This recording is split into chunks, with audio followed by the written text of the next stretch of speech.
Hey, what's going on, guys? Welcome to episode 12 of The Hallway. Chris and I talk about friendships, the multiverse, black magic, and a whole bunch of other things. So thanks again for continuing to walk down the hallway with us. Enjoy.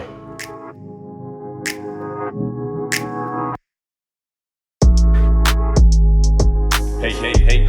What's up? It's been a while, Chris. It's been a minute. It has. I will say, it's been a minute. I don't know how long. I think that we see each other in person once in a while, but then, we come back on the podcast. I think that I see you on the podcast more than I see you in person now. I know. It's been crazy. We've been busy, Life's bro. been crazy. Yeah.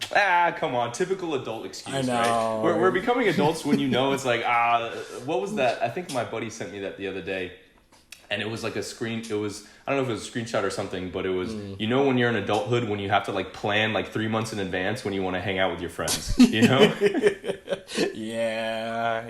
You available this day, you available that day? Let's work it out. We got to do this, got to do that. Yeah, and planning this shit with friends is just so hard. It only gets worse the bigger the group gets, 100%.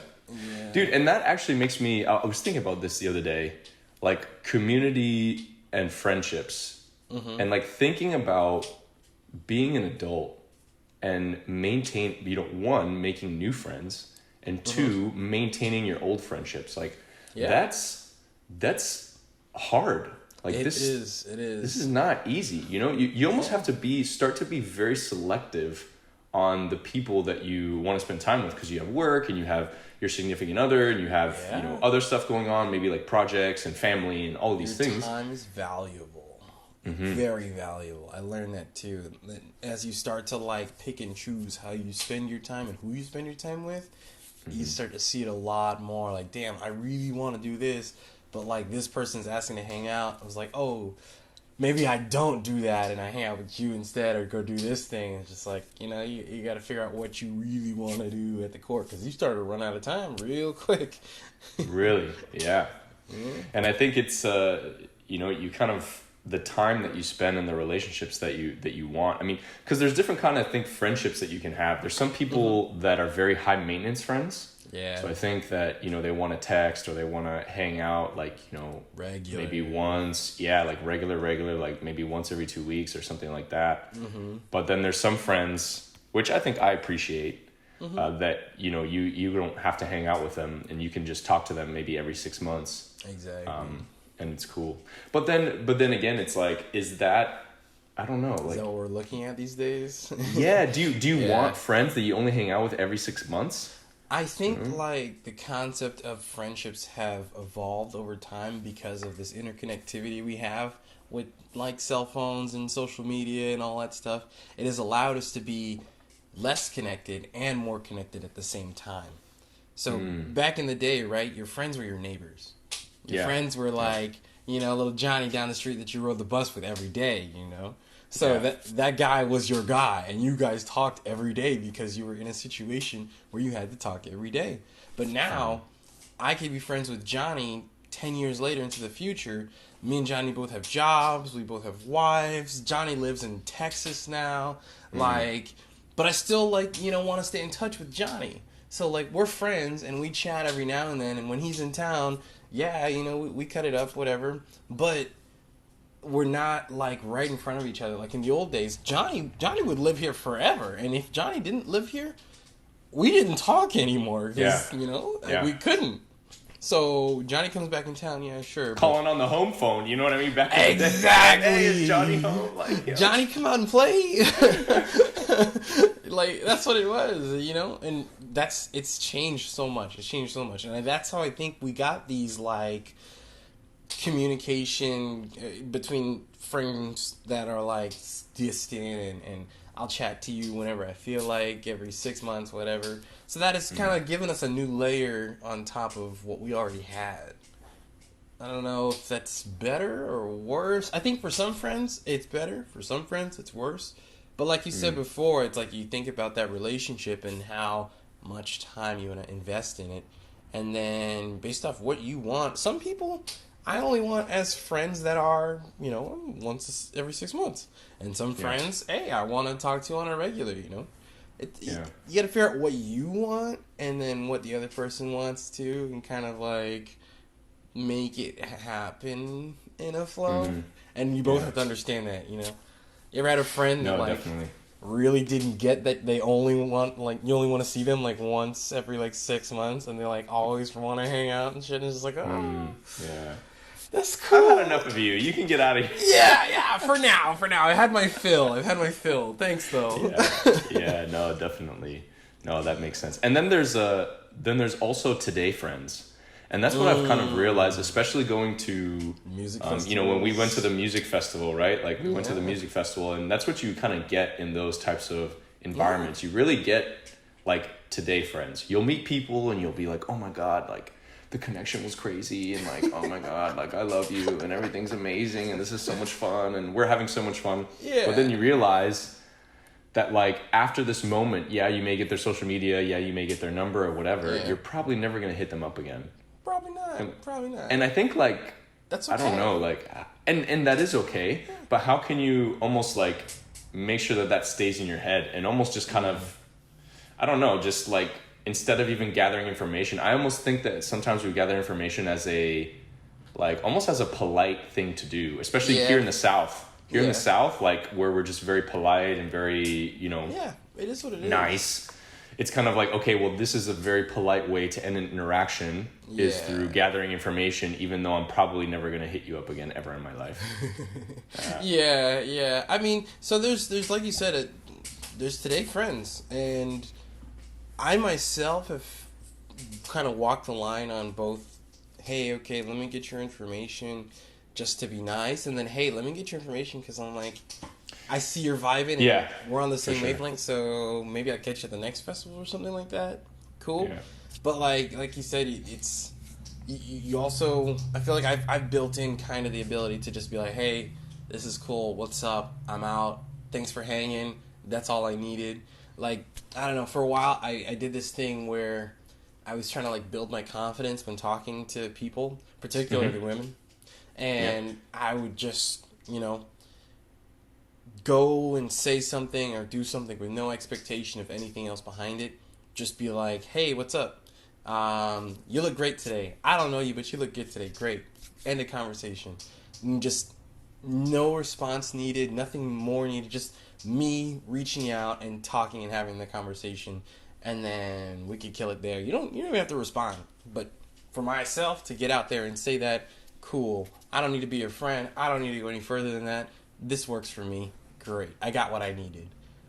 You know what's super interesting about that approach? Like people feel like it's almost crazy. Like people feel when you have intention. Like if you're going to talk to a chick or you're going to go talk to like a dude or something like that, if there's something that you want out of the interaction, I feel like that kind of, I don't know, it almost kind of comes out. But if you take the exact approach that you're talking about, if you're just talking to someone or you're going into an interaction with literally no intention or just kind of saying like, hey, like, you looked interesting, I wanted to talk to you, and then you really just kind of wing it, right? And they can feel that, and I think that people are more open when you're just being in the moment, no real intention, just kind of you want to enjoy yourself, right? People really resonate with that. Yeah. I'm not doing this to like gain anything besides just a quick conversation or something, Yeah. And it's really fun and refreshing when it's like that too, because it's like, oh, okay, this person's just genuinely interested in XYZ. They just like came by and wanted to chat about it real quick or whatever, or just wanted to mention it. And like, yeah, cool. This is awesome. We could do this all day. And what's cool, especially when you're in, I think, like a social environment, like let's say, I don't know, you're out or whatever, you may see that person again. And if you see that person again, you're allies. You know what I mean? It's this weird, like, you're cool. You know, like there's no like neutral, and I would say almost tearing up towards positive because it's like they know you're not a threat. They know you're just a chill dude. So like if you see them again throughout the evening, that's kind of like like a social thing that you can kind of branch even to talk to them again. Right? So. I've had that happen to me before where I'm like, I'll be at a club or something and I'm just out here exuding positive energy. Bro, just to do your thing, others. man. Yes. Yeah. Yes. And then like I see someone like doing the same shit. I'm like, hey, we on the same wavelength. What's up? Is that what you do? Those of you that can't see, Chris is like has his arms in the air, like waving like a noodle, like, hey, what's up? For real. But like I'm out here doing this and I'm doing me and I'm feeling me and I see someone feeling this, I'm like, damn, alright, the music is that good. That's right. But the cool thing is like maybe 10 minutes later I'll go to the bar, get a drink, and I'll see that same person, I'll be like, hey, what's up? Exactly. We vibing. And that's like, you know, the intention there, the purity in just enjoying the vibe was felt, and then it was felt a second time again, like you were saying, where we've already had that like first convo, the first like initial feeling, and then that it just streamlined into the next conversation or the next interaction. Definitely. It works. And what I thought was at least what I realized what was really interesting, and I think a lot of guys do this wrong. Like focusing on a guy's perspective, like if you're at the club or whatever, like, and let's say, you know, I don't know, you want to get laid or whatever the circumstance, you know, obviously like guys go out and they want to talk to girls. I mean, it's obvious, right? Like if you take that approach of really just having a good time, like don't worry about anything else. Like, and if you just are there and you're focused on yourself and you're just focused on like the music and focused on being there and just enjoying yourself, all of the social stuff will come because people want to be part of that. Yeah. You know? People want to be part of your positive, you know, energy. And if you can just kind of like distribute that, like it's, just do that. Just enjoy yourself, man. Like life, I think we take life way too seriously. Yeah. You know? Sometimes, man. Sometimes. I was telling my friend the other day, I'm just like, when I was going on all these dates and going out and whatever, my thinking is like, yeah, I'm going to go on these dates. They may be flops. They might not. Whatever. I don't really care. I'm going out to try something new because I always want to try something new if I'm going on a first date or a second date even. I want to do something. What do you mean? Like going to a new like place or new venue or something new like place, that? Oh, okay. New adventure, something I haven't done before. And then it's with a new person. So for me, this is like either way, I'm trying something new that I've wanted to try for a while or something like that. So even if this person's not for me or like we don't vibe or whatever, either way, I'm trying something new and I'm having a good time trying this new thing. And you're just kind of here, like, for the ride. Because I was going to do this shit anyways, you know? You're just kind of here. I mean, you know, whether you enjoy yourself or not is regardless, right? Exactly. If this date's a flop, I don't care because I had fun doing the thing that I wanted to do, you know? Yeah. And that's kind of how I, like, kind of center my energy when it comes into that kind of thing. It's just like... I'm doing this for me. The fact that you're here, and if you aid in my enjoyment of this process, awesome. If you don't, I was fine. We might not ever talk again. Cool. Bye. Thanks. But, you know, that's kind of how I like to approach it. Would you do that, like, with people that you're trying to build friendships with? Oh, yeah, definitely. No, I think, I mean, I've tried a lot of crap, so... the person I'm trying to build a friendship with probably hasn't tried the other thing before too. So new experiences with new people builds new pathways in your brain, builds new connections to new things. So now potentially I have a connection to this activity and this person and a good time in my head. So okay, now I have me and Jacob went to this festival. It was my first festival and it was great. So I'm remembering Jacob as being great. I'm remembering this festival as being great. And it's like, oh, okay. Now me and you will always have that kickback. But, oh, man, that time at this place, bro, awesome. Yeah. You know? I think it's a big part. And the positive memory association, Oh, yeah. And I think with guys, like, you know, it's definitely experience-based. I think that... And you know, it would be interesting to hear like how women feel like they build friendships. But the most impactful things that I've had like with guys is when either we're doing something that's like you're saying exploratory new or doing something that's actually very challenging. I think that doing things that are challenging or, you know, cause us to exert something or kind of like, you know, conquer something is very... bonding. Doing it together like this, for the first time is like you know? Like this camaraderie thing. It's nuts. Yeah. It's those like dad vibes when you and your dad start like figuring some shit out together. You know? Yeah. Like you ever like work on a project with your dad and you're just like, shit, like, he doesn't know this shit, I don't know this shit, but we're like, you know, we're We're making gonna it figure happen. it out. And then at the end, you're like, we did that shit. Let's go. You know, like that feels good. It translates out to like male to male relationships, male to female relationships, whatever. Like it really hits because it also, like, I think you told me once, traveling with a significant other is a way to expose a new level of that person. You know, so like same deal, new environment. We haven't done this before. You're out of your element. I don't know what's gonna happen. You don't know what's gonna happen. Let's just get through. Where the hell are we? Like, nobody even knows. Like, exactly. So let's just do it. Because that's interesting because you can, like, and maybe even going back to that example, you can really kind of see how they operate under pressure. How you can explore something about yourself, how you potentially operate under pressure, and then how you guys kind of like interact with each other, right? Under pressure.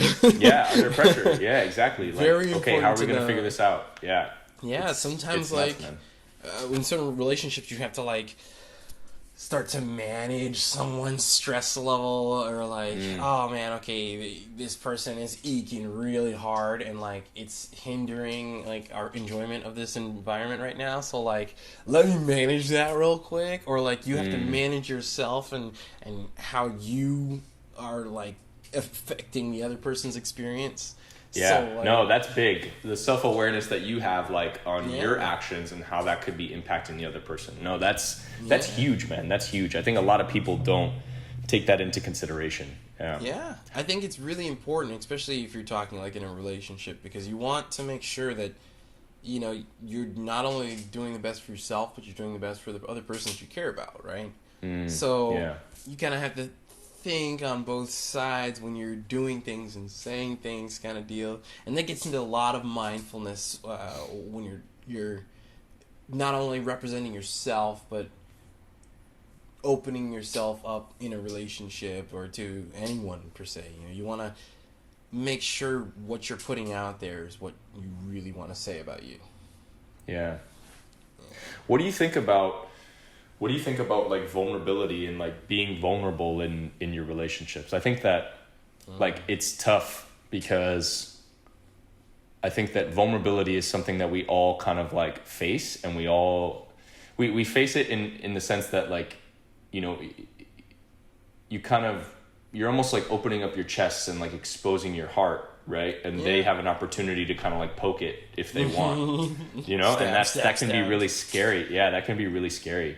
And I think that, but I think what I've realized, at least over the last, or whatever, my lifespan, I guess, is that my very short lifespan is that vulnerability, I think, can actually help people connect with you, because you're kind of like showing that, you know, you're just exposing yourself a little bit, and like that exposure is scary, but it's almost like a way to build trust is through you know, small pieces of vulnerability that you can give someone. And that's kind of been my problem. I feel like it's hard for me to be vulnerable because I've gone through my life feeling, you know, vulnerable in the past, and I've almost gone like to so many extremes that where I'm almost just like, I will never feel vulnerable again because I can handle anything. Right. But I think that's kind of, you know, it's like, you're like, okay, well, I can do anything now. Like you kind of build up to it. Like you see these elements that you're weak in, and you're like, okay, well, I'm going to correct that. And then you correct it, and then you correct it. And then you kind of build this fortress of like, I can handle anything. But then you kind of realize that if you are the guy that can do anything or whatever, it's almost like, okay, who the fuck is this guy? You know, who does he think he is? Right. Yeah. So it can be different ways. Yeah. And it hits like it's so many points, because if you don't express this vulnerability, you want to express control over your emotions at all times. And I think I do that myself. It's just, you want to be able to, like I said, manage or micromanage your life to make sure that these vulnerabilities don't express themselves, that things you're afraid of don't express themselves, that you're in control of your operation at all times. And don't get me wrong, it's a great skill to have to be able to do it.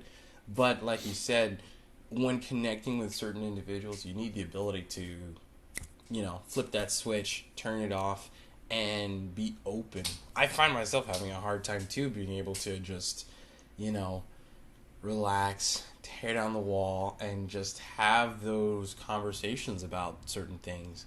And, I think a big part of it is like, hey, I need to be in a comfortable setting. I need to be chill. Like, if you really want to get me talking, I need to be fucked up. Get me a drink, exactly. If you really want me to all the way down. Woo.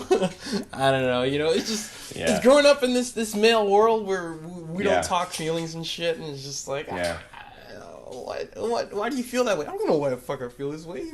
Why are you asking me this question? Like, yeah, I'm gonna go exercise or I'm gonna go do something. It's like, I feel like, I don't know, we always, at least for me, and I feel like you're the same way, I just have to I always feel like I need to fill and it's partially because of, I don't know, this is kind of how my dad is, but I just always have to be doing something that's like productive. Like, I always need to be like thinking ahead, like what's next, what can I do to prepare, like boom, boom, boom, and like always doing something. Agreed. And even to the point where it's like, in your relationships where I'm just thinking so far ahead that they're just trying to like understand, okay, well, what are we even gonna have for lunch? It's like, and you're thinking so far ahead that it's like, and then you kind of say, okay, I think that's a good trait, and I think that there's, you should have that vision and that like forward casting vision, but I think that you should also like try to, I don't know, just kind of like be in the moment and just, take the time for relaxation and kind of like calm your mind and whatever. Yeah. But at least for me, where I felt the only time that I feel that way, and I've shared this with only a couple other people, but whatever. I mean, it's something about me. The only time that I feel that way, like when I can feel relaxed and I'm just not thinking ahead and I'm really in the moment, is like when I beat myself to fucking death. And what I mean by that is like, I'm just so like physically exhausted. Yeah. Like that I'm just, I like go for a bike ride and then I'm doing like push-ups and pull-ups and then I like went and played basketball and then, like I had a boxing session and then it's like, okay, and I did this and like by 4:00 I'm fucking laying on my bed like, oof. Wow, like, and then I'm really just kind of like, oh shit, like. Yeah. No, I've done the same thing. Physical exhaustion. I was having this talk with a few people in the office the other day and they were like, yeah, I don't know, I just can't get to sleep, I'm not tired enough. And I'm just like, well, you know what the problem is? You just don't jam-pack your days enough. Like, you go to work, you come home, and you chill, right? Now you got to go home, you got to get to work at home, you got to do this, you got to do that, you got to be, running. And that's kind of like, I feel like me and you share that. And my dad was doing the same thing. Like, my dad doesn't stop until he puts his head to his pillow. Yeah. And I honestly, I do the exact same thing. Unless I put my head to my pillow or I'm like in super chill mode and I'm sitting down having a drink, that's when I truly like, hey, okay. It hit me the other day. I was working on the car and I'm working on the car, and then I reach a success point and I'm just like, whew, okay, we hit this milestone. It's about 1 a.m. Maybe I should go lay down for a minute. And then I lay back in bed and I'm just like, damn, that was good. And I'm just sitting in the moment like, damn, the success point that I just hit was just like, like the accomplishment, like you feel like you've done something. I've done something. Now I can comfortably sit back and not be running 10 million miles a minute, But then you realize after all of these milestones that you achieve is that there's always more milestones. Yep. Like there's always like more stuff that you could be doing all the time, every day. Like no matter what, there's always something that you can do. And it's kind of like, I don't know, is that like you almost kind of think, is that sustainable for you to like run? And then, are you going to crash one day? It's like, I don't know. And is that the type of life that you want to live? And I think that it's interesting to think about because we have those successes and those moments where we're like, wow, like we did this, and the highs are just like so high because you do it. And then, I don't know, and then the lows when you're kind of in the trenches. I don't know, it's weird. It's like this almost this weird addiction to like accomplishment, Yeah. No, because it feels good. I mean, Endorphins are does. rolling. I mean, if it's like an accomplishment that people see, it's you get the commendations from your peers. And it's just like, wow, Yeah. okay, awesome job of doing this. I'm like, yeah, man, I worked my ass off for that shit. The recognition feels good. Like, Yeah, internally, it's just like, damn, I did a good ass job. You know, Pat myself on the goddamn for back. real. You know, for real. We all want to do it. We all want to do it. Yeah. And It's feels crazy good. though. The external validation I think is really important. I think that Yeah. we can pat ourselves on the back and be like, damn, that was hard, but we did it. But when other people say it, I also think yeah. it means so much more. Like Especially it means from a so person's much more. value too. Oh Yeah. my gosh. I'm another scenario. I'm working on the car. I'm doing this. I'm doing it, and I got the thing turned over. I turned it over. And I was like, oh, hell yes. It started. It started, bro. It started. Because Hold on. For the listeners, how long have you been working on this car? This has been since I've known you, and I've known you for at least like 3 or 4 years now. Yeah. So I bought this. For those that don't know, I got a 2000 Mazda Miata. I'm a car guy. Yes. I boarded out. You know, big pistons, forged rods, all that, all the shebang. Yep. There you go. All right. If you have questions, DM me. I'm here. I blew up the engine about 3 times, and now it's finally back, and it was working beautifully like yesterday, and I turned it on. I got my Instagram out on my phone, and I said, "Hey, yo, car boys on my chat, check my shit. It's working. It's working." And for all my boys to hit me back with, "Hey, let's go!" That was right there. I was like, "Let's go. The question is, do you think that you're building it in a way that you're not going to blow it up for the 4th time? Yeah. So the last time, Because that's important, right? Because then you're going to be square one again. I know, it was rough. Yeah. It was rough. So the last time, what happened is apparently when it blew up, there was a shift in the quality of gasoline here, and my car's tuned. Yeah. My car's tuned to the edge where, like, the smallest shift in gas, like, ethanol percentage. Oh, bro, zero tolerances, dog. Yeah, this guy's exactly. for zero tolerance. There was no tolerance. It was all high power. Oh, like, gosh. every inch of gas was being used. Yeah. And there was a change in the gas. So my car blew up. A bunch of other cars that were tuned by the same guy blew up. It hit that everyone felt it in the area, like in this region. The gas was rough for like a month, and a bunch of cars blew up. I was like, damn, well, that sucks. Were you guys using like premium, or I would assume? Just I assume 93 premium. Yeah. Damn. Well, that's I would almost say that's a lessons learned, right? I mean, to maybe open up your tolerances on the quality of gas or the ethanol percentage or whatever you're using. Yeah. I'm gonna try to do it this time. I mean, I don't know. We'll see. Yeah. Or maybe who's this guy that tunes your car? I mean, do you think like you should maybe like could you talk to him and kind of be like, hey, dude, obviously this happened and this blew up everyone's car. Like, what do you think you could do to like, make sure that if there is a shift, exactly. Yeah, they've got like sensors and stuff where you can start to read the percentage and then adjust the tune based off of the content of ethanol and the fuel and all that. So I've got all that in there now. I just have to set it all up and get it tuned right. There's a lot of science and math behind all that, but. I don't know. We'll see. I just hope it lasts for a lot longer because the enjoyment I get rolling down the street. I threw my girlfriend in the car the other day, and she was like, "Oh my god, it's so loud." And I was like, "Yeah." She's like, "But the smile on your face right now, like, why?" And I was like, "Because this is so much fun to me. It's like it's one of those passions, and when you get to see it come back to life after like a year of not working, it's just like, oh." He said, "Why are you smiling so hard? You don't smile at me that hard." And I was like, "Oh God, okay, here we go." Because you don't purr like this thing, baby. No. She's like, "You want me to make turbo sounds in bed?" And I was like, "Yes." Give me a little.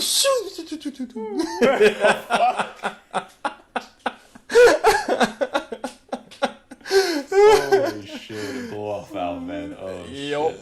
That is hilarious, dude. That is hilarious. But I think it's good that you found, like, that thing. I think hobbies, man, I was in Europe not too long ago for a couple of weeks. I was in Germany for training for work, and then I met one of my friends in Spain, and we were just talking a lot about, our lives and stuff like that. I think as you do, especially when you're just with a homie on a trip.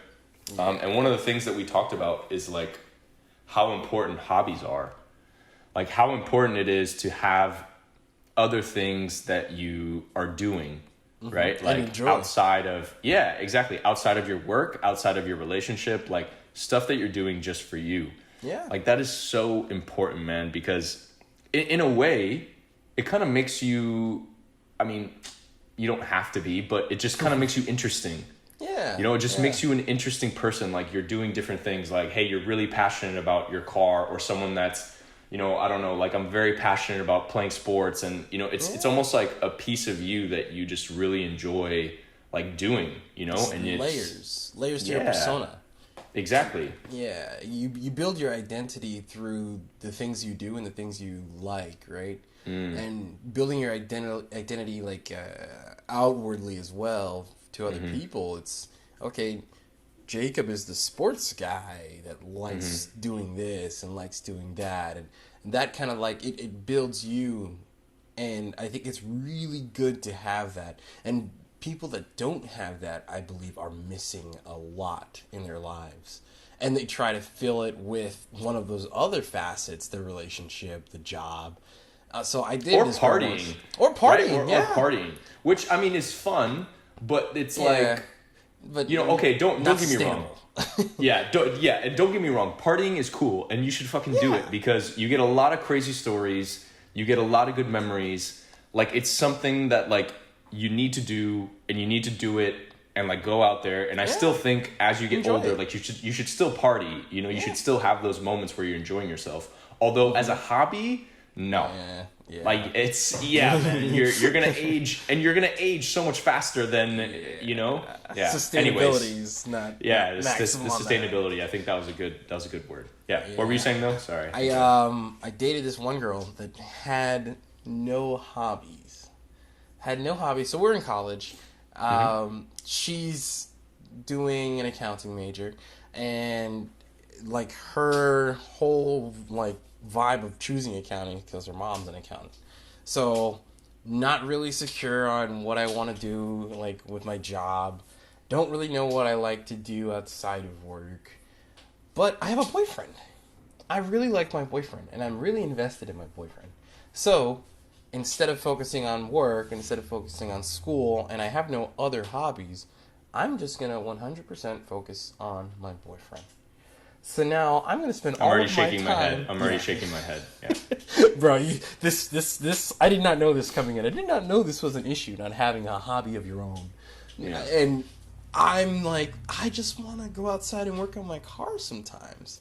Whether you're there or not, I need to still fulfill my hobby. My hobby is not you, even though your hobby might be me. And I think it was really rough for me because I'd wake up in the morning, go to work at 8 o'clock, come home at 5. Okay, You want to have dinner with me? Great, understandable. Let's eat dinner, maybe watch a movie. But then I want to go do something that I enjoy, Yeah. Like, and it's not that I don't enjoy you. It's just something that I like really enjoy, right? That's outside of, And you don't enjoy it, so you might not want to come, and that's understandable, but it's okay for us to do other things every now and then without each other, Yeah. I think building that balance, I found it, for people that don't have those other activities themselves, those other hobbies that they enjoy that are part of their identity, if they don't have those and you have it, it creates an unbalance where you want to go do this thing or you're really passionate about something other than just your relationship, and it's kind of detrimental because now you are sitting here frustrated thinking, I really want to do this. I really need to do this for myself. And the other person doesn't really have the same even understanding of why you want to do this so bad. So then they get frustrated, and then you get frustrated, and then it's just But how do you like call that out, right? Like I think that if you like this person and you enjoy them and they, you see good traits and you want to continue, let's say you want to continue the relationship, you have to be able to tactfully, like, have that conversation. Bring that up and Yeah. kind of say, like, hey, listen, like, it seems that you don't, you haven't really found something that you enjoy, outside of this. And, you almost have to be, I would say, blunt, but, like, nice. Yeah. Because you got to tell them, like, hey, look, like, do something. Yeah, like, do something else, right? But at the same time, like, yeah. You still, like, it's your girlfriend or your boyfriend, and you want to be nice about it, so you have to, like, you have to phrase the conversation a little bit, but your target goal is still the same, where you say, hey, I think that maybe we should start exploring some hobbies for you or something. Yeah. But what I think what's super important that you mentioned when you, like, posted your car and that it was running or whatever, you had, like, other people that are also involved, so it creates, like, a sense of community. Yeah. So when you're finding a hobby, it's like, okay, I mean, and I don't know, like, you're, like, knitting, right? I don't know. At home by yourself, right? Yeah, and I mean, you can do that, and that's totally cool.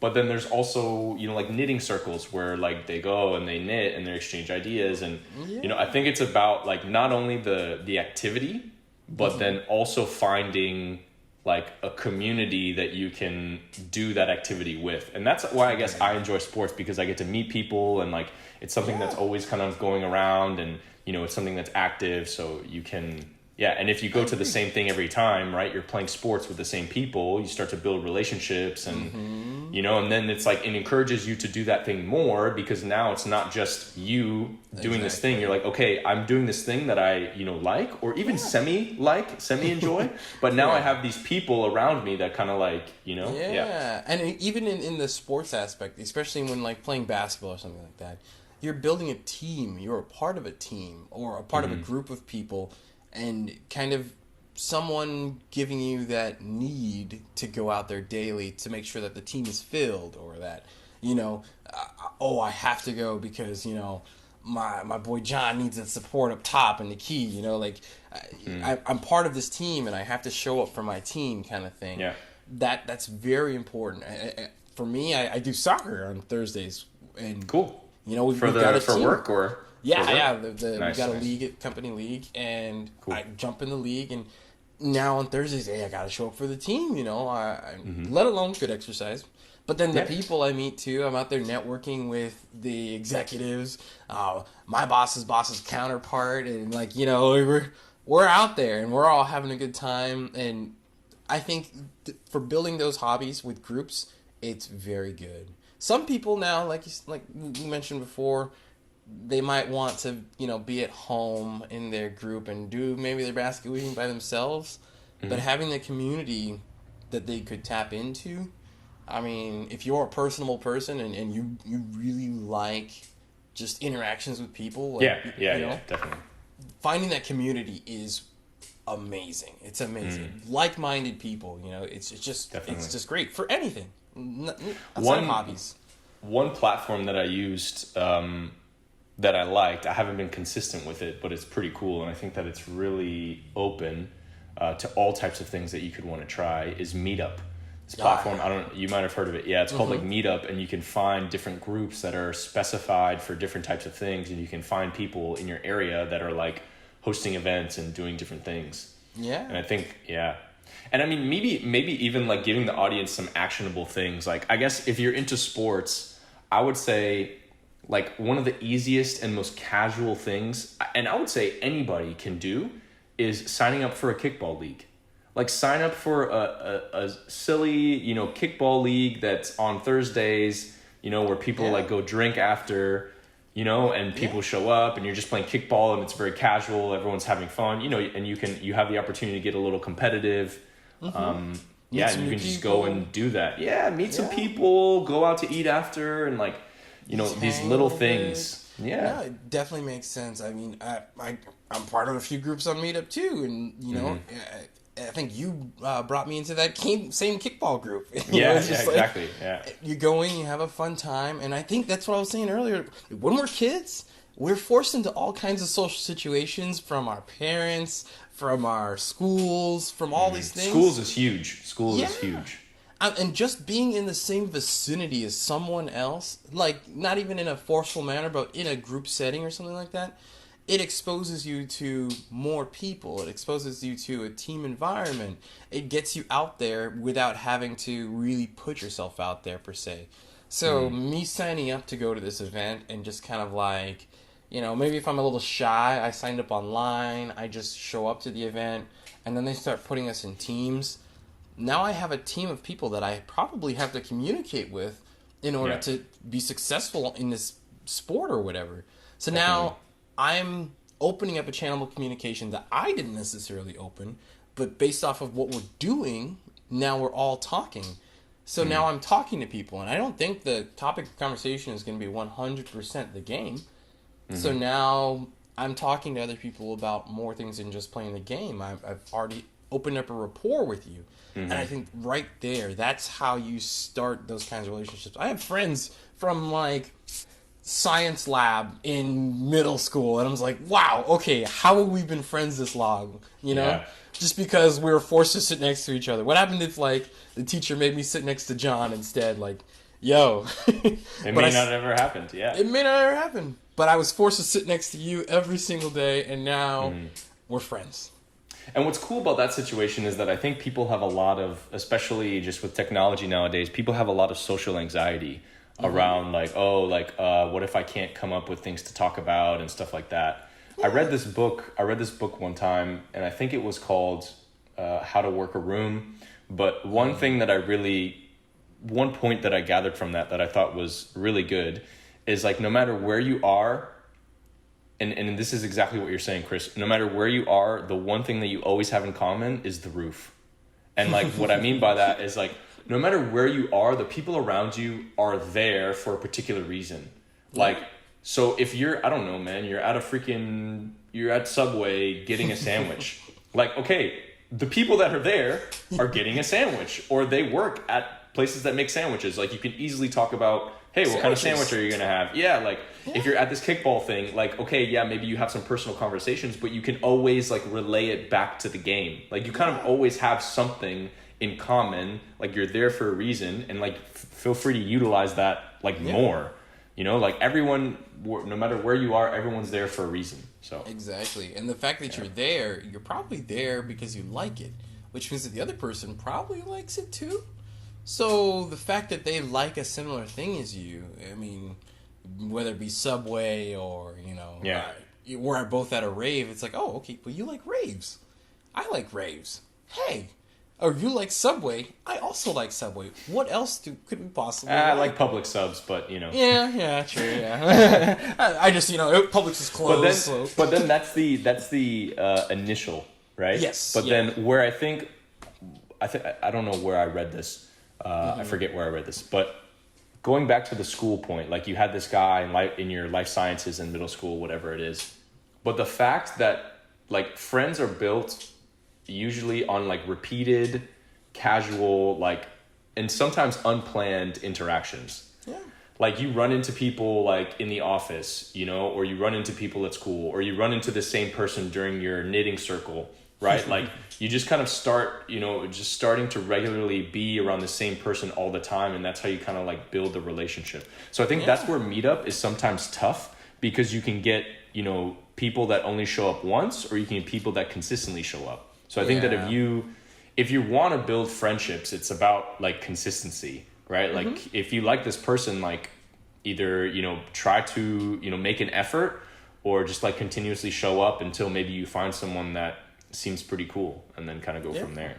Someone that's in the same realm that's might be interested. I mean, you drop your little 1-2 hint that say, hey, this roof is the same. Let's talk about that. Exactly. And if it opens a channel, and let's pull that cord. And sometimes people are lame as hell. Like you start talking to them and you're like, nah, this person's whack. Like, that was cool, but next. Next. Yeah. Yeah, that's the thing. You got to know what you want out of a friendship, And some friendships, they're just lame. That's all right. Yeah. And I think also friendships change over time. Definitely. Like you think about the path that you're on and like where you want to go.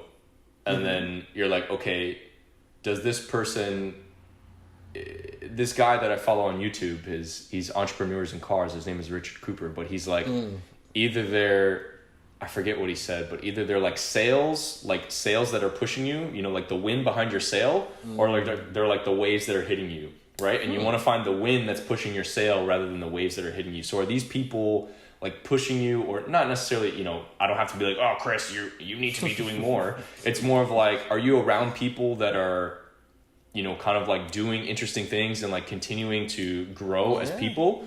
Or are you around people that are kind of like sucking your energy and really like holding you back and not really going anywhere? That's very important. My dad used to preach to me. He's like, the friends you keep, that's it. The friends you keep, period. Because the friends you keep is what will propel you into the next thing. I mean, just me and you talking, you're now opening up my mind to things that I may not know, or things that I might be more interested in or should be interested in, versus me having a bum friend that's like, okay, yeah, let's just talk. Don't go do that, Chris. No, don't go do that. Stay here, man. Yeah. Nah, don't do that.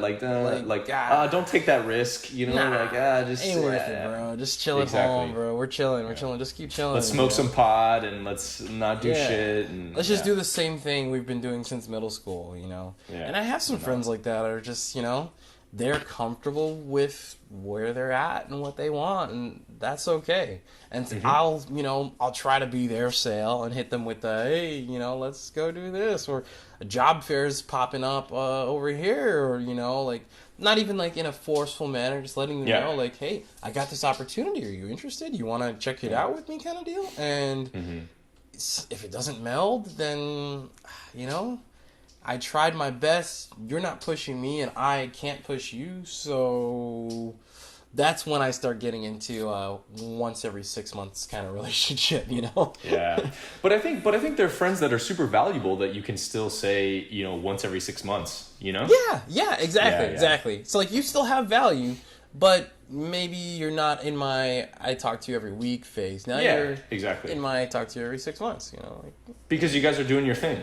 Right? Yeah, you're doing you. I appreciate you doing you. And if you want to go grab a beer every now and then, just shoot the shit, talk old times, great. Because we still have that milestone that we had 10 years ago in life sciences, where you fucking lit Jenny's hair on fire. Like, you know, we can shoot the shit on that all day, you know. But, you know, that talking about that every week is not going to get me anywhere.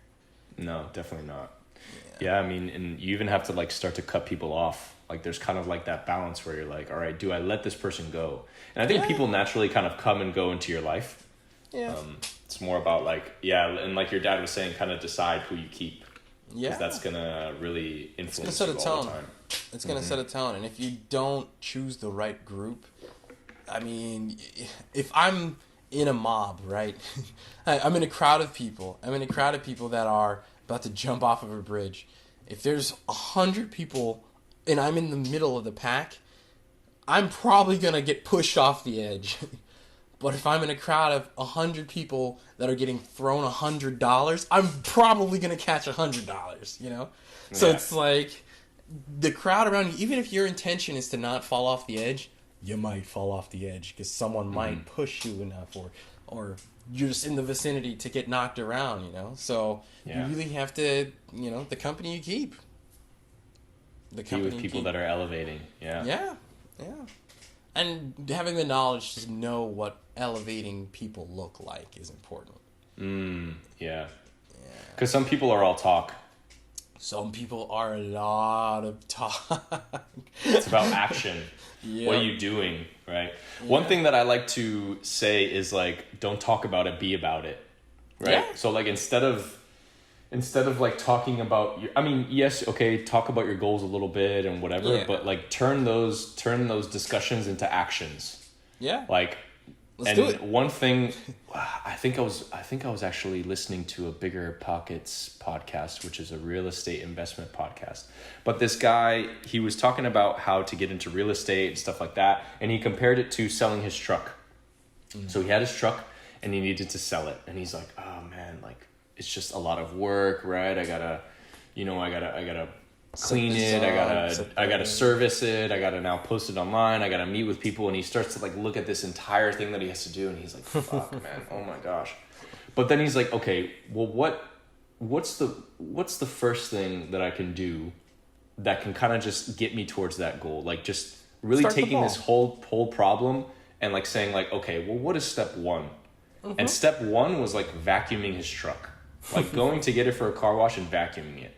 Yeah. And he kind of like said, okay, well, if I like kind of if I can just focus on that, if I can just do that one thing, right? Mm-hmm. It kind of like leads you into the momentum to doing the other things. It's like, okay, well, I vacuumed it now. I mean, wow, well, I might as well, go get it serviced because it needs to be serviced. And then you kind of do that thing. And then you're like, oh, well, I mean, I already did those two things. So I might as well snap a few pictures and put it, you know what I mean? Well, it looks so he good. was like doing, he was like doing all of these things in succession, but it's like instead of like looking at this overall thing and saying like, oh my God, I need to do this, like start with that first step because the hardest part is always starting. Yeah. One day at a time, man. One day at a time. I don't know where I was going with that, but I don't know why I started talking about that, but here we are. Here we are. It definitely makes sense though. You gotta, start where you're at. Don't go crazy. That's the biggest thing to a project sometimes. You'll look at some shit and be like, damn, it's gonna take me forever, bro. But realistically, like, step one, you just vacuum your truck. Vacuum your truck, bro. Just get the little hose out, plug that bitch in. Get the little hose out, start vacuuming them. Vacuum the truck. Pick up the little chicken nuggets on the floor, Just fire it up, man. Bro, you got a whole chicken nugget on your floor. I know, that was a lot. Bro, you wasting food now. Come on now. Bro, I went to say a crushed goldfish or something. I was going to say that, but I don't know, chicken nugget. I must be hungry. Hey, yesterday was Friday the 13th. Did you do anything special? I went and got some ramen and watched a movie. Yeah? Yeah. Did you watch a scary movie? Okay, let's talk about this. Have you seen the new Doctor Strange? I haven't seen any of the recent Marvel movies, actually. Yeah, but why? It was more of a scary movie than it was of really? like a superhero movie. They were getting into all kinds of like witchcraft and like dark arts type shit, and I'm not usually here for that. I grew up Christian, so hearing about all this, bro, it's a lot. But dude, I heard aren't you like part Jamaican? Yeah, like, isn't some of your family Jamaican? Yeah, mm-hmm. Dude, I've heard, and like I'm part Cuban, whatever. I mean, we're both American, but yeah. It was interesting going to Europe. Everyone's this one thing, and then I'm gonna go back. When I was I've gone to Europe a few times, and like I meet people, whatever, and they, start talking about, we start talking about America, stuff like that. Yeah. It's funny how people they say that Americans are so held to their like identity in the sense of where their parents came from, right? Mm-hmm. So like, I would say normally like just through our day-to-day interactions, which is very normal in America, mm-hmm. I would say, is like you go to someone and I would be like, yeah, I'm half Cuban and I'm half Italian, right? Where you from? Like, oh, my grandfather was from Italy and my mom was born in Cuba and stuff like that, and people will be like, oh, okay. But then when you go overseas, like mm-hmm. when they say that there's something, that means that they were actually born there. So like, so if I go to them and I'd be like, yeah, I'm half Cuban, half Italian, they're like, oh, so like, were you born in Cuba and Italy at the same time? Like, what are you talking about, man? So it's interesting, like how they see America as having this like identity crisis. No, I think we have it a little more because of America is so big. And over there... Okay, yeah. I have another thought as well. Yeah, go ahead. Over there is so different because everywhere is like... the states and the locations are a little bit smaller. So you might actually be in your whole lineage probably like 10 different things because your aunt traveled 2 miles and then had a baby and then, 2 miles. Yeah, sometimes you could cross a whole state over there in 2 miles and there you go, Yeah, now new country. You're yeah, Russian. Yeah. No, it's true. I think, though, that it's actually because of the amount of immigration that the United States has seen. I think it's because, like, if you think about it, like, when people come, when even with grandparents or parents, if they immigrate from another country, like, America isn't really their home. The other country is their home, you know? So I think what happens is that because America saw so much immigration, everyone wanted to hold on to their cultures from home, right? So a lot of that powerful influence that was maybe done from like great grandparents, grandparents, or even parents, like they still tell their children like, hey, you are Cuban, or you are Jamaican, or you are whatever, because it's like they're holding on to that, you know, that culture that they had before. And I think that's why America is so like, you know, we're that way, because it's like, you know, our parents, a lot of immigration took place, and that's so that's kind of what I think. I think we're holding on, that people are holding on to that, and that has like, you know, pushed down into different generations here. I think it's definitely intentional too, because like you come here and you were taught, you know, this way of thinking, you were taught this way to talk, to speak, to drive on the right side of the road, kind of deal, like, you know. And then as you're raising your kids, you kind of want to raise your kids in a similar aspect, because, you know, that's just how it kind of works. You know, I was raised this way, I turned out okay, all right, I'm gonna raise my kids this way. But we're in a new environment now, so now they're a little bit American, but they also have my roots and my understandings, and I don't want them to be fully American, because being fully American, you know. But we are. But if you think about it, we are American. Yeah, we are American. Yeah. Yes, we have influence from other cultures, and we, you know, whatever, but we are literally American. We are American. Yeah. Like if you go somewhere else, you say like, I'm American. From America. Yeah. Yeah. I'm from America. You don't hit them with but my parents though. It's like, okay, who fucking cares, you know? So what I was gonna say is that you were talking about the dark magic and whatnot, and considering both of us are from like, we're not from, but we're descendants from the Caribbean.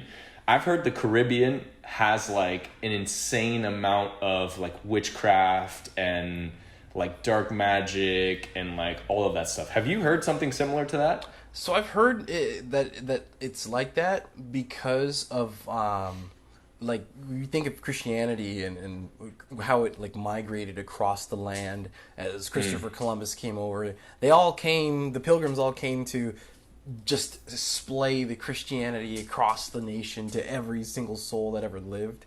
So everyone that wasn't a Christian was thought of as black magic and witchery. Every other like religion and culture was just not right.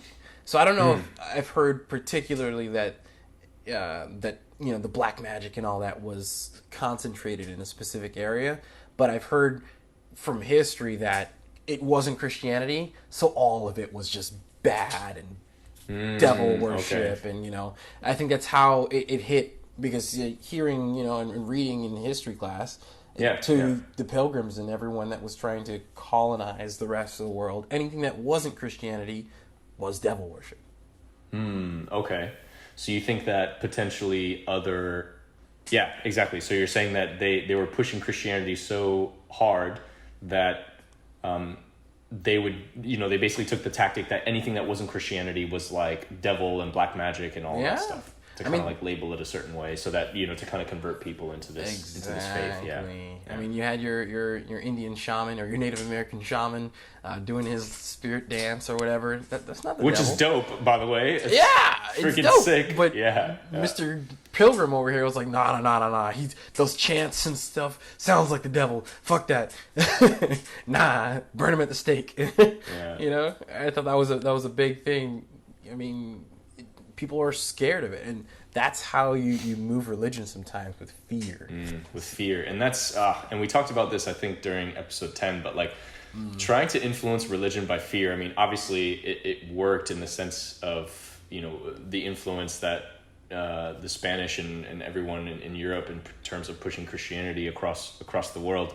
But I think nowadays in modern society, like fear, yes, it works, but I don't know, you should be more like educating and like just like, hey, like, this is what I think, this is what I've done, you know, in like a more of an informative way rather than like almost like what you're saying, like with no intention. Like you go into an interaction, and if you just happen to talk about spirituality or religion, then you just kind of like, hey, I mean, this is what I practice, this is what I do, and just in a very unintentional, casual way. And if the person is interested, then, you know, you can kind of follow up from there. Yeah. Exactly. You just kind of laid the seed. Yeah, but I heard that like not even that. Like I heard like legit. I think it's in Puerto Rico that it's very, and I think the Dominican Republic and maybe Haiti as well. That like black magic is like crazy.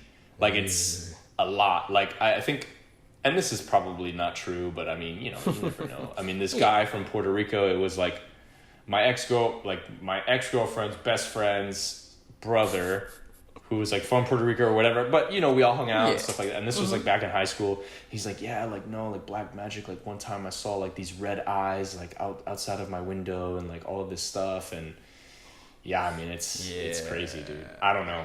But So, like- one of my good friends actually, he always said, you know how you always talk about Ouija boards? Is that how it's pronounced? Yeah. I Ouija think so. boards, where you kind of have the board with all of the letters, and you have the thing, and you're trying to Move the summon. thing. I don't fucking know what. Fuck But that. he's like, he's a competitive fighter, and he's a good guy, really smart guy. But one of the things that he always said, he's like, I'm never gonna mess with anything that I can't like kill physically. Like, think about that, bro. Like, yo, if That's I pretty can't, like, legit. put that, yeah, like if I can't put that thing into the ground, like I'm Fuck not that. messing with it. You know, Fuck like that. there's Nah. no way. If I have to call on some higher power to like terminate this being, nah, I ain't doing nothing. I good. can't manage myself, bro. Exactly, bro. Like I'm not. Shoot, and this stuff can like possess me, and like, no, thank you, no, thank Because you. I think you could kind of go it with both ways. Go like the whole, like, oh, none of this stuff exists, so I'm just kind of doing it. Or you could kind of go the other way where like, oh my gosh, like it does exist. And like, I kind of want to mess around with it because I think that I have the... An understanding or power. One, an understanding, but two, it's like I would know who to contact maybe in order to like fix problems. And then I think there's kind of this middle ground where like he's at, and I would say I agree, and I think that you agree too. It's like, okay, well, I have no idea whether this stuff really exists or not, but I would have no idea either way if something were to happen, so I'm just not even going to go down that road. Let's just not fuck with it. Let's just Let's just chill. Like, it's all good. You know, that's the one, like, in terms of trying new things, it's kind of like, I don't know. You know? No, I'm good, bro. I'm good. I'll try most things, but that's Yeah, maybe not that. Maybe not dark magic and drinking potions and, you know. I was talking to my girlfriend about it because we watched the movie yesterday, and I'm just like, okay, I have an understanding that this stuff is probably real, but do I need to invite it into my life? I think not. And maybe for the sake of getting through the movie, I will just mentally be like, oh yeah, no, this stuff doesn't exist, just so I can watch the movie, you know? And oh wow, was it that powerful where you were kind of like, oh shit, like if things... No, like some of that shit was pretty rough. I mean, I don't know. I'm a scaredy cat, so some of the shit just you know just hits me. But like, I don't know. I'm scared of all this shit. I don't need to touch it. I think a healthy fear of the unknown is okay. Yeah. Let's leave that alone. Right now, I'm living all right without all that shit. I'll be especially okay. the supernatural unknown. That's where it's like, I have no inkling of knowledge into any of that, and I don't think I want to. So no that's need. okay. No need. I'm good. I remember once I saw this one scary movie. I don't remember what it was, but it was rough, and it had me like saying my prayers before I went to bed. I'm like laying in bed, like, ooh, I just would you try like some potion stuff though? Like, all right, think about this. Like, if someone like, I don't know, maybe like painting a scene. Like, you go to a thrift store, right? Mm-hmm. You walk into the thrift store. It's a little dark. You know, there's a guy in the back. Potion shop. He has a monocle. He's like reading this book or whatever. And you go in there and you're looking around. The floor is like creaking a little bit. The lights are kind of like flickering. And you go, you know, and you guys are just checking it out and it's, you know, you walk in there and you see like this dusty bookshelf. And you walk over to this dusty bookshelf and you're like, you know, kind of reading through. You kind of blow it, like blow some of the dust off. And then you're like, potions and spells. Like, you see like potions and spells, like volume 1 from fucking like 1885 or some shit. Oh god. Like, oh, this looks interesting. And like you pull this book off and this guy's like, you know, $5, you know, and you're like, okay, fuck it. And you pay the $5 and you go out and then you come back home and then you start like opening this book, and like when you open it, it's like, you know, and it's like like how old it is. Yeah. You start like you start like going through the pages, and then you find like, I don't know, just like some spell that's like maximum strength, or like you, or maybe it's in like Latin or some shit, and you're like, okay, well, let me pull out like Google Translate. And you find this spell. You find this spell that's like maximum like strength, and it's like gives you strength for increments of like, you know, one fortnight or something like that. You know, like it's saying some crazy shit like that, but then you look at the ingredients. You look at the ingredients of this book, and you're like, okay, well, in order to make this, it's like basic shit, right? It's like, okay, like basic? I don't know, no, but I'm talking like ginger, like varian root, you know, I don't know, like flour. Yeah, some thyme and lemon zest. Yeah, dude. But I'm saying, like, what if it's like some basic shit, like, and you're, you know, and then like, you know, maybe a human hair, like, you know, your human hair, or like your, I don't know, like something, right? That's you, because I don't know, some DNA shit. Sure. Like, if you saw it was like some basic, you know, stuff, like, would you do it? Like, would you make the potion? I think I would make the potion, bro. It's a hard maybe for me, bro. It's a hard maybe. You know what? I'm gonna pass it off to you. You try it first, and then I'll try it next. How about that? Jacob, I found this book. Like, check it out. Check it out, bro. You in? I'm in. But if you're not, I'm not, bro. Oh my God. I'm just imagining like some Harry Potter shit. Like, as I was saying that story, I'm like, oh, this is like some Harry Potter shit right now. Like, in the big library, in the chamber of wherever the fuck. Yeah. Yeah. That was a hard like maybe the fact that it said spirits on the book too, not just potions. I'm like, all right. Now if it was potions like and spells, potions and spells. Yeah. If it was like I don't know, like dude, a you had to medical book. So you had to make the potion, and then as you drank it, like someone had to like chant some shit. Yeah, like, nah, fuck that, nah, no chanting, bro, no. Yeah, what about the Indians, bro? What are you doing? What about the Indians, bro? Come on, I'm good. I'm not Indian. I'm not Indian. We can kill that. That's not for me. Oh my gosh, man. Like I said, nuts. Unknown, bro. Unsubscribe, bro. Unsubscribe. I'm out. Oh my gosh. That would be so interesting, though. That would be interesting. I would probably do it. Just but I wouldn't be taking some shit like you know, like Lions, instant death, or you know what I mean? Like I wouldn't be doing some crazy shit if I saw something that was like maximum strength. I don't know, that would be interesting, right? Yeah, that would be interesting to see. I mean, honestly, with all this spiritual I'm sure there's books stuff out there like that. There has to be. Yeah. But all this spiritual stuff, you know, there's always like a balance to the universe where there's like you get instant strength, but then your dick shrinks by 1 inch, you know? So like, what's the levy on that? Like, you know? That is an interesting point. The balance of the universe. So like if you are like influencing through like something, you know, and you kind of like weigh it in your favor, there's something that like brings back balance. Wow. Something must. So what's gonna hit? So I'm like, am I gonna lose like an inch of my dick for this or something? Like, you know, minus 10,000 coins, you know, in a video game. You do some shit like it's that. Almost like, okay, if super strength, right, or maximum strength, let's say, like you would be strong for a fortnight, which I think is like 2 weeks or I don't know, something like that. Yeah. But then you like would be like literally incapacitated for like a week, and like you can't move after those 2 weeks, or so like something like that, right? Yeah. Maybe that's the balance, or I don't know. Yeah, maybe hard, maybe, man. I don't know. That'd be interesting, though. I think there would be a downside at some point, you know? Yeah. Because matter cannot be created or destroyed. If we think about the science of it all, not the mystical shit, it's like, okay, this strength came from somewhere, so it was probably transformed from something else. So something else must be lost or diminished to give you this. What is it? Have you seen that episode of Rick and Morty where Summer's like working for this thrift shop, and it's this guy who's actually like the devil, and basically what he does is he sells you things that'll be like, oh, like you put on these boxing gloves and you'll be the best fighter to like ever live, right? But then it's something like you know, when you put on the boxing gloves, you become, I don't know, like your brain suffers like 100 concussions, right? Yes, you're the best fighter, but then your brain suffers 100 concussions, and then you're basically like, and you can't like do anything, right? So that's almost like the balance, right? Same so it's deal. like, yeah, you'll do this, but then what's gonna happen? Right?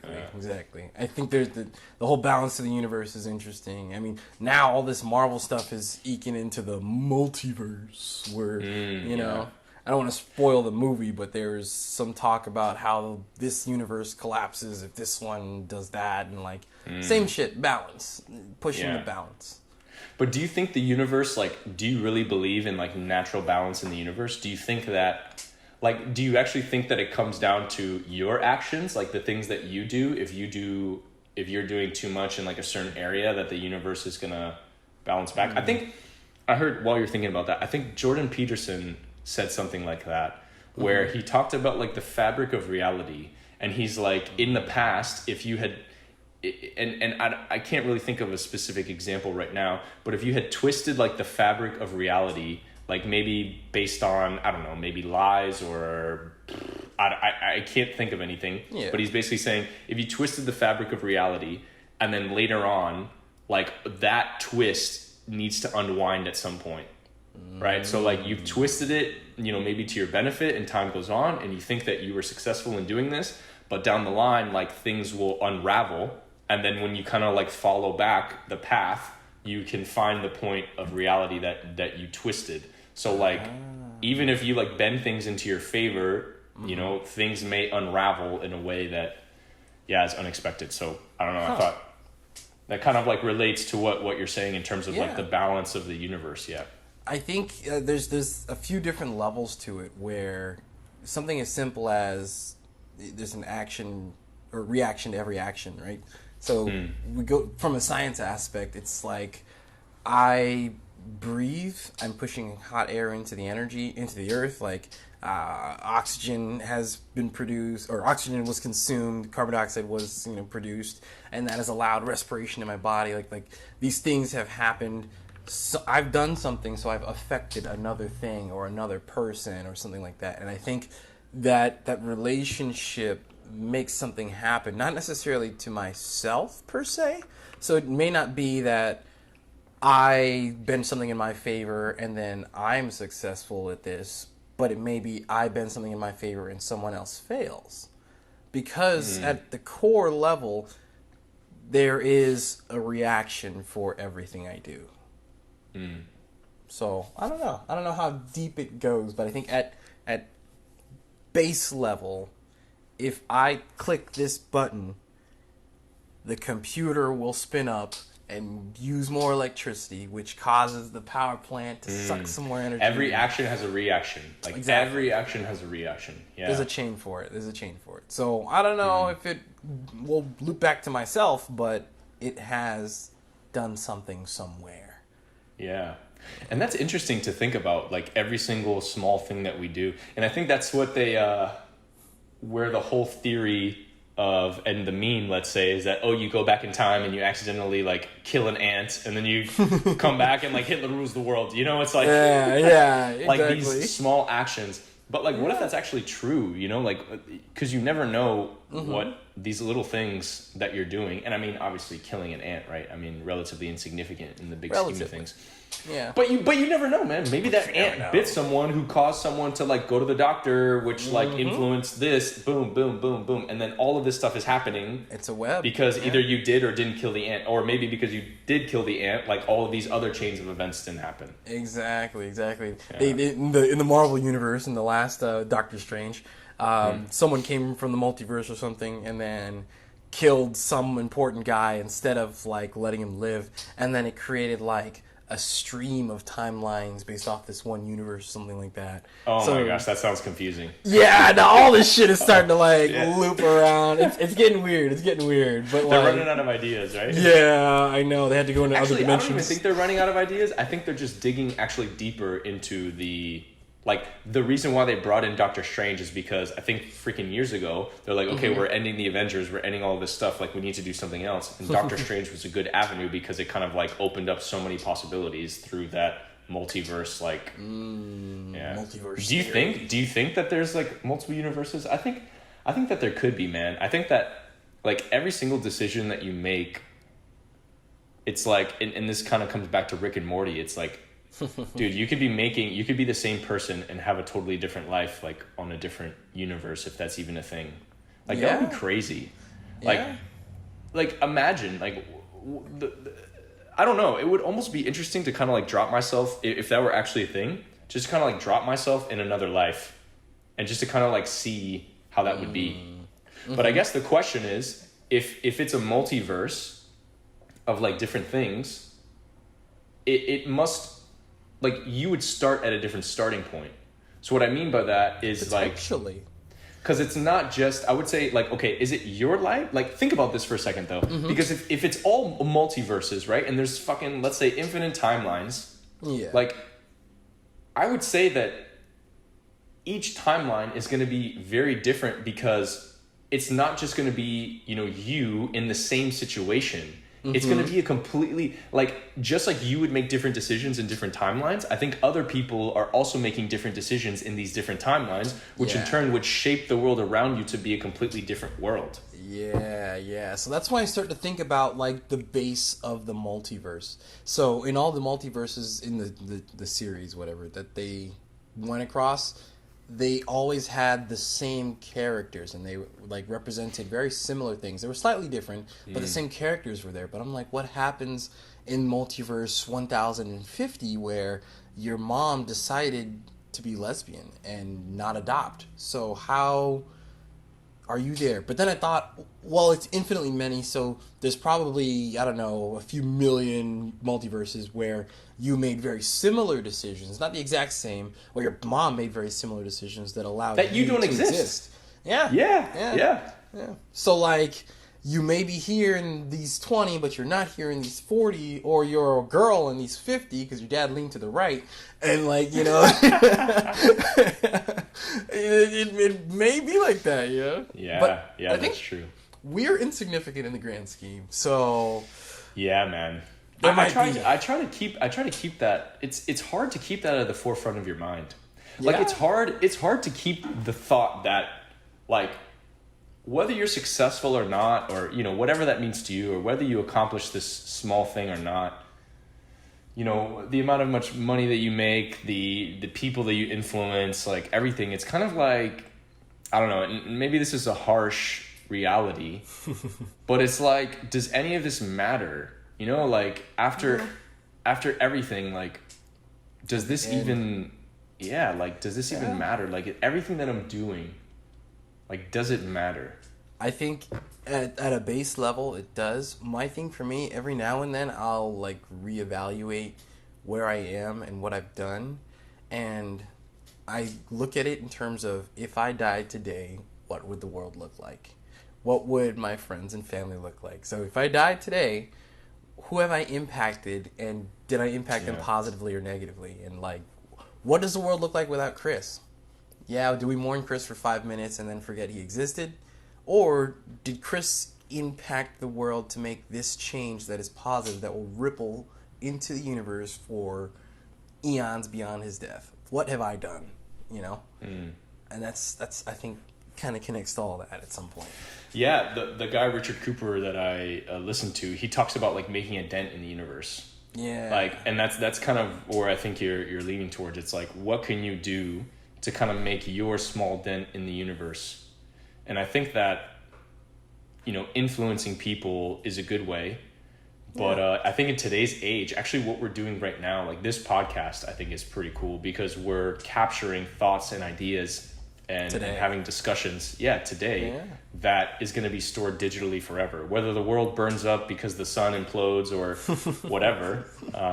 But at least, you know, you've kind of captured something that will be there for people to reference forever. Right? We're and I think here. that's We made an impact. I mean, the magnitude of our impact, unknown, but we've made an impact.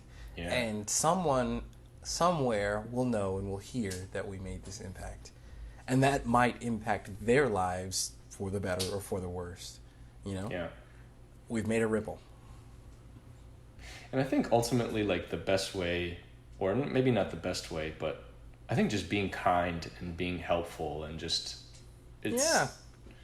being somebody that, you know what always resonates with me and what I try to do with people that always makes them very happy?